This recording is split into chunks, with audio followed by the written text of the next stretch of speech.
Assalamualaikum warahmatullahi wabarakatuh. Waalaikumsalam warahmatullahi wabarakatuh. Baik, selamat pagi Bapak Ibu semua peserta IHT. Apa kabarnya pagi ini Bapak Ibu? Sehat Bu, alhamdulillah Bu. Alhamdulillah sehat Bu. Alhamdulillah kalau sehat semua ya. Puji syukur kepada Allah Subhanahu wa Ta'ala karena telah memberikan nikmat kesehatan kepada kita semua, sehingga masih diberikan kesempatan untuk kita mengikuti kegiatan IHT pada pagi hari ini. Untuk mengawali kegiatan kita, supaya nantinya ilmu yang kita dapatkan bermanfaat, marilah kita berdoa terlebih dahulu. Berdoa menurut kepercayaannya masing-masing. Berdoa mulai.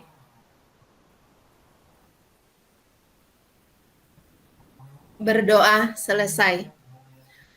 Terima kasih Ibu Bapak atas kehadirannya pada kegiatan IHT kita hari ini. Hari ini udah hari ketiga kalau nggak salah ya. Baik, semoga kita selalu diberikan kesehatan sehingga bisa mengikuti kegiatan IHT ini sampai akhir nanti tentunya. Ya, hari ini mau kegiatannya seperti apa ya? Kemarin udah kita bahas, materinya juga sudah saya share kepada Ibu Bapak semua. Ya, harapan saya supaya Bapak Ibu semua bisa memahami materi kita hari ini ya, memahami lebih awal materi kita hari ini seperti apa. Bapak Ibu sudah punya gambarannya. Ada tugas kelompok juga ya. Udah saya cek. Alhamdulillah semua kelompok 1, 2, sama 3 udah semua mengerjakan. Oke, ini pelatihan hari ketiga kita tentang perangkat pelayanan. Ini sudah tidak asing lagi bagi Bapak Ibu ya. Setiap hari guru BK menggunakan perangkat ini sebagai media layanan atau media penyampaian layanan kepada siswa kita masing-masing. Adapun tujuan dari kegiatan kita nih, bentar ya. Oke, ini tujuan kegiatan kita. Yang pertama adalah peserta pelatihan mengidentifikasi jenis strategi layanan BK sesuai dengan kebutuhan peserta didik di sekolahnya. Jadi nanti dengan pelatihan ini kita bisa menentukan strategi apa yang bisa kita gunakan. Kemudian yang kedua adalah bisa menjelaskan pemanfaatan teknologi dalam layanan BK. Oke, itu saja ya tujuan dari materi kita hari ini. Mudah-mudahan nanti tersampaikan semuanya. Selanjutnya, strategi layanan BK. Strategi layanan BK, jadi seorang guru BK harus punya strategi ya dalam menerapkan layanan kepada anak didik kita. Oke, slide selanjutnya nih ada beberapa pertanyaan ya. Ada beberapa pertanyaan. Yang pertama, apa strategi layanan yang sudah Anda lakukan dalam pelayanan BK? Coba, ada yang bisa bantu jawab nggak ini? Saya coba ya Bu ya. Oh ya Ibu Mega, silakan Bu Mega. Kalau saya itu di konseling individu kayak home visit, kemudian bimbingan klasikal. Jadi seperti itu yang sudah strategi yang sudah saya lakukan di sekolah saya. Ada konseling kelompok juga lupa. Oke, baik. Yang lain mungkin? Selain konseling kelompok, selain ini tadi, yang lain ada nggak kira-kira layanan yang sudah pernah diberikan?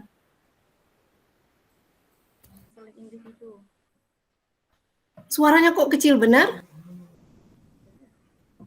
Gangguan sinyal Bu. Oke, terima kasih Bu Mega ya, udah benar ya. Jadi, ya Ibu, strategi layanan yang sudah Anda lakukan dalam pelayanan BK ya, itu tadi contohnya bimbingan konseling dan sebagainya ya. Oke, ini udah familiar ya bagi guru BK semuanya, udah pernah juga dilaksanakan ya. Kemudian pertanyaan yang kedua, apakah sudah sesuai dengan kebutuhan peserta didik? Gimana kira-kira, udah sesuai belum? Gimana Bu Utin? Kayaknya belum menyeluruh lah Bu, belum semuanya. Oh ya, belum semuanya ya. Ya, terpenuhi karena ada beberapa kadang tidak sesuai dengan yang direncanakan. Saya juga belum menyeluruh sih Bu. Karena apalagi ini masa pandemi kan. Jadi klasikalnya agak kurang sih. Oh, yang klasikalnya ya. Kenapa bisa klasikalnya kurang? Kalau sekarang ini cenderung lebih banyak ke home visit ya. Jadi kalau klasikal biasanya apalagi kita kadang siswa itu kita nge-share lewat WA atau apa gitu, kadang kurang dibaca kali ya. Jadi kalau selama pandemi ini layanan yang lebih sering saya lakukan itu home visit. Jadi klasikalnya kurang, tapi home visitnya yang nambah. Baik, terima kasih Ibu Bapak. Berarti semuanya sudah melaksanakan layanan BK di sekolahnya masing-masing, walaupun mungkin masih ada yang belum terlaksana ya, sesuai dengan keadaan kita sekarang masa pandemi, ada beberapa layanan yang memang sulit kita lakukan ya. Oke, terima kasih Bapak Ibu ya. Sebelum kita lanjutkan, saya punya game ini ya, supaya semangat, belajarnya semangat, supaya nggak ngantuk, karena Pak Hamdani udah ngantuk kayaknya Pak Hamdani. Kebanyakan makan Pak Hamdani? Enggak, pagi tadi? Enggak, oh iya. Baik, kita coba game dulu ya. Oke, mohon kesabarannya Ibu Bapak ya. Ya Bu. Iya, oke ini dia. Mudah-mudahan ada. Kelihatan Ibu Bapak? Oke, nama gamenya adalah game warna. Udah pernah main game ini? Belum ya? Wah, kita main game warna ya. Di sini kan ada beberapa warna, ada warna kuning, ada warna biru, ada merah, ada hitam dan lain sebagainya. Jadi nanti tugas dari Bapak Ibu adalah ini melihat warna-warna yang ada di sini. Nih ya, ini kan warna kuning, hijau, biru sama merah. Tugas Bapak Ibu selanjutnya adalah menyebutkan warna yang saya perlihatkan di layar ya. Oke, siap Bapak Ibu? Siap ya Bu. Ya, saya share dulu ya. Oke, Ibu Bapak warna apa ini? Oh, belum ya? Bentar, belum di-share ya? Belum Bu. Udah kelihatan? Nah, itu warna apa itu? Yuk. Coba tebak warna apa itu? Merah. Merah. Oke, bukan warna ini, warna tulisannya aja kuning ya. Oke, kita lanjutkan. Ini warna apa Hijau. Oke, hijau. Ini selanjutnya Abu-abu. biru. Oh, abu-abu.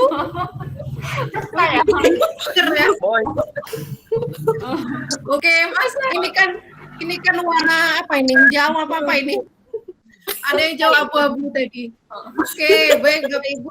Jadi artinya kita harus konsentrasi ya, kemudian menempatkan sesuatu itu ya sesuai dengan perintah awal ya, dengan kegiatan layanan BK. Jadi setiap permasalahan itu harus menggunakan layanan yang sudah disiapkan. Jadi tidak semua permasalahan itu hanya bisa diselesaikan oleh satu masalah semua.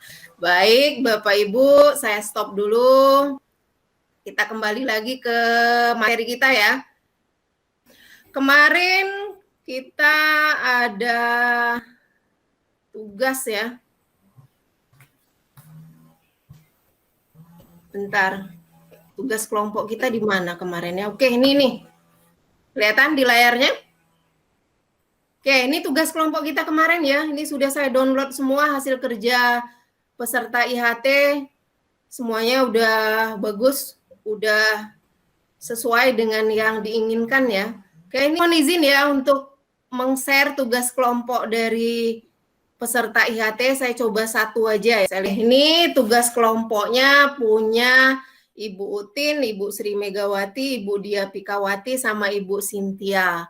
Oke, soalnya kemarin adalah berdasarkan hasil angket analisis kebutuhan peserta didik kelas 10 Tata Boga yang memperoleh persentase tertinggi, yaitu saya belum banyak mengenal lingkungan sekolah baru, yaitu sebesar 7,15%.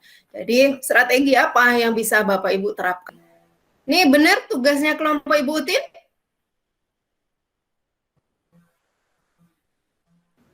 Benar, Wah, Bu. Ibu Utin keluar jaringan kayaknya Ibu Utin. Jadi komponen layanannya bisa layanan dasar, bisa pemberian layanannya bisa secara langsung, strateginya bisa dengan bimbingan klasikal, kemudian topik yang kita bahas bisa mengenai lingkungan sekolah, kemudian alternatif medianya bisa bentuk PPT, bisa bentuk video. Oke, itu Bapak Ibu hasil kerja dari kelompok kita kemarin. Alhamdulillah, berarti peserta udah memahami tentang layanan BK ya. Oke, kita lanjutkan lagi. Sekarang strategi layanan BK. Nah, apa itu strateginya? Apa itu strategi? Ada yang tahu? Ada yang bisa bantu? Ibu Cynthia mungkin, apa itu strategi, Bu? Ibu Mega bisa bantu? Strategi itu cara untuk kita menyelesaikan masalah siswa. Oke, yang lain mungkin ada? Saya, Bu. Oh ya, silakan Bu. Apa Bu? Metode yang digunakan untuk memberikan layanan kepada siswa. Oke, baik. Terima kasih Bu Cynthia. Oke, udah benar semua ya. Kita lihat dulu apa itu pengertian dari strategi itu sendiri ya. Strategi itu adalah sebuah cara yang direncanakan, ditetapkan secara sengaja, kemudian untuk melakukan tindakan ya. Kemudian kalau di BK, strategi pelayanan BK itu menggunakan berbagai pendekatan yang melibatkan keluarga, mulai proses awal dulu penerimaan siswa, kita kan ada tesnya dulu ya, tes wawancara, tes bakat minat dan sebagainya. Jadi itu yang dimaksud dengan strategi. Oke. Ada strategi layanan di 4 komponen kalau di BK ya. Ada, ini udah familiar sih, ibu-ibu semua udah paham ya, ibu bapak udah paham semua tentang ini. Ada layanan dasar, ada perencanaan individu, ada pelayanan responsif dan dukungan sistem. Jadi 4 komponen ini merupakan komponen dasar yang harus dipahami oleh seorang guru BK. Oke, kita langsung aja ya ke pelayanan dasar. Ada 4 strategi layanan BK. Nah, ini yang disebutkan oleh Ibu Bapak di tugas kelompok kita tadi.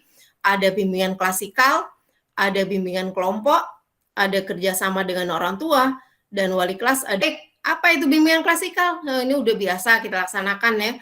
Materi-materi, ada beberapa materi hasil asesmen awal yang bisa kita sampaikan secara klasikal. Kemudian bisa juga kita lakukan dengan bimbingan kelompok ya. Jadi tidak harus mesti menggunakan bimbingan klasikal, tapi bisa juga bimbingan kelompok. Bimbingan kelompok bisa 5-10 orang saja. Kita lanjutkan ya. Kemudian ada juga kerjasama dengan guru mata pelajaran atau wali kelas. Ini adalah pelayanan dasar yang bisa kita gunakan karena guru BK nggak bisa hanya bekerja sendirian ya, tetapi membutuhkan mitra kerja yaitu guru mata pelajaran dan wali kelas ya. Kita kan punya struktur di sekolah, mulai dari guru di kelas, kemudian ke guru mata pelajarannya, kemudian ke wali kelas, kemudian ke ketua jurusan kalau di SMK, kemudian baru ke guru BK. Kemudian yang terakhir adalah kerjasama dengan orang tua. Kerjasama dengan orang tua itu sangat penting sekali, ya, kerjasama dengan orang tua. Bagaimanapun orang tua itu adalah mitra kita, dan orang tua orang yang paling paham dengan anaknya ya dibanding kita. Kalau kita sih kalau di rumah di sekolah hanya beberapa jam saja, tapi kalau dengan orang tua dari pagi sore pulang sekolah sampai malam kembali. Dan pun anak dari lahir bahkan dari dalam kandungan itu udah sama orang tuanya ya.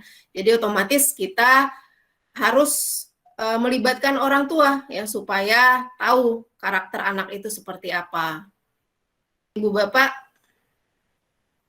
kita lanjutkan kembali ya sedikit lagi nih materinya.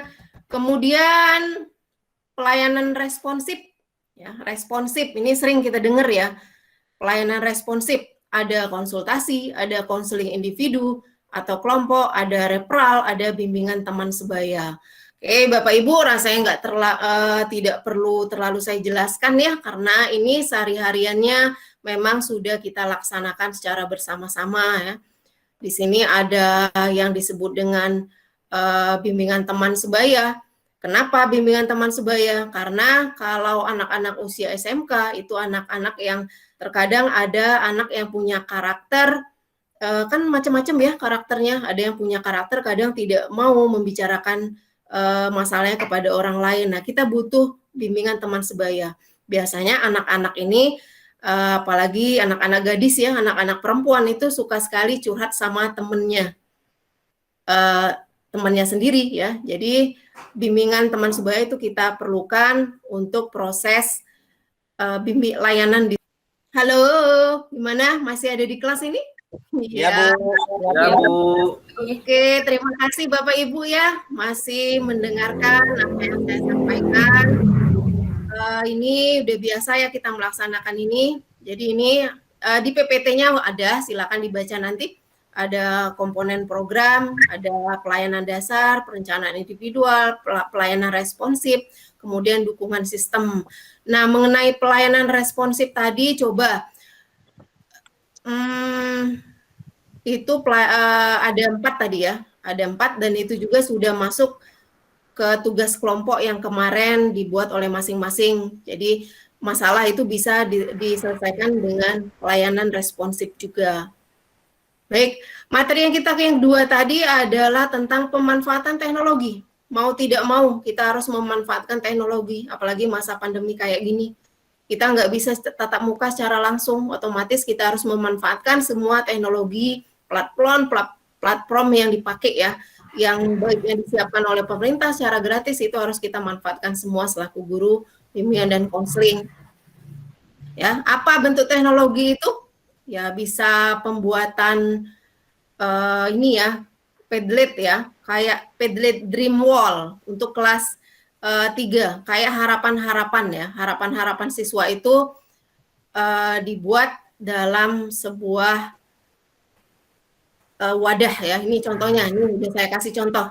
Nih Dream Wall Regarda misalnya. Nah ini, jadi kita bisa memanfaatkan ini sebagai media untuk siswa menyampaikan mimpi-mimpinya ya, atau apapun yang berkaitan dengan permasalahan siswa. Kemudian bisa juga kita pakai tes bakat dan minat ya. Temukan bakat Anda di mana. Nah, itu bisa. Kita punya aplikasi, berbagai aplikasi ini bisa kita manfaatkan tentunya ya. Kita selaku guru harus inovatif menghadapi masa pandemi seperti saat ini. Jadi nggak bisa kita hanya menggunakan media-media klasikal, konvensional, nggak bisa ya. Tapi kita harus mengikuti media-media modern, sesuai dengan revolusi industri 4.1 yang sekarang digiatkan oleh pemerintah tentunya. Kita masih punya waktu ya, masih punya waktu sedikit lagi. Saya punya satu pertanyaan ini. Tadi kan sebagai refleksi ya, memahami tidak peserta tentang kegiatan yang sudah saya sampaikan tadi, seorang siswa terlibat masalah yang membutuhkan penyelesaian langsung. Nah, itu biasanya disebut layanan apa itu? Konseling individu, Bu. Oke, boleh pakai konseling individu tentunya ya. Kadang ada beberapa permasalahan yang butuh pelayanan langsung ya. Nah, itu terkadang kan kita di tengah-tengah kegiatan pembelajaran, misalnya di masalah siswa itu kan muncul dengan sendirinya Jadi kita tidak berdasarkan asesmen awal. Nah, itu kan sering. Nah, itu namanya pelayanan responsif yang butuh penanganan secara langsung. Yang mau ditanyakan boleh? Cukup. Sekarang sesuai dengan materi kita tadi, saya minta tolong kita harus memanfaatkan teknologi ya. Nah, ini saya contohkan langsung salah satu teknologi yang bisa dimanfaatkan oleh Ibu Bapak ya. Udah pernah dengar Kahot? Pernah dengar sih. Nih, saya mau coba berbagi dengan peserta IHT dan ini nanti bisa dimanfaatkan dalam proses pembelajaran anak didik tentunya nanti. Ini saya share dulu. Sekarang boleh HP-nya, boleh buka HP-nya, silakan buka www.kahot ya. Silakan Pak Mdani, Bu Sri, Bu Tin, Ibu Sintia, Pak Gusti, silakan. Oke, sudah kelihatan di layarnya Bapak Ibu? Masuk? Oke, Pak Mdani berhasil. Silakan yang lain. Oke, Saya nggak bisa Bu masuk, Media, Bu. Ibu Gangguan, Bu. Sintia. Oh, lagi gangguan Pak ya? Oke, nggak apa-apa, Bu. lihat aja Pak ya. Oke, siap. Kalau udah masuk semua, kita start soal pertama ya.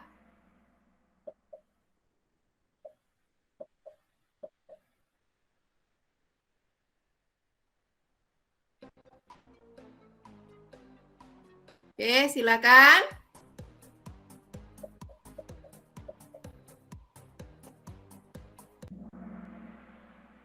Oke, bertiga. Oke, pemenangnya Ibu Mega sementara ya. Oke, silakan. Lanjut.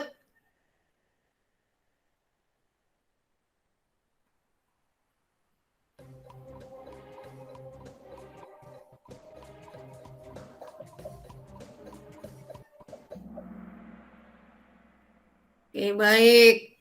Ada yang betul dua, ada salah dua nih. Masih ada yang salah. Oke, kita lanjut. Oke, masih Bu Mega. Silakan selanjutnya.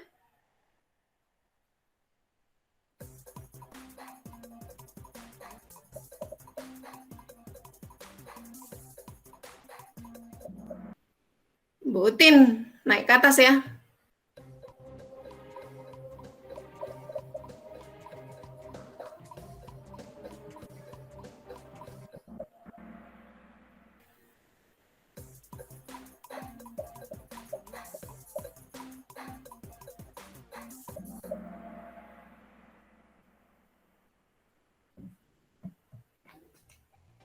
Oke, siapa pemenangnya? Kita lihat dulu.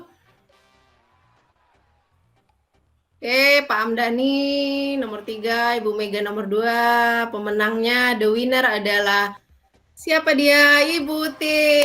Kasih tepuk tangan dulu. Terima kasih.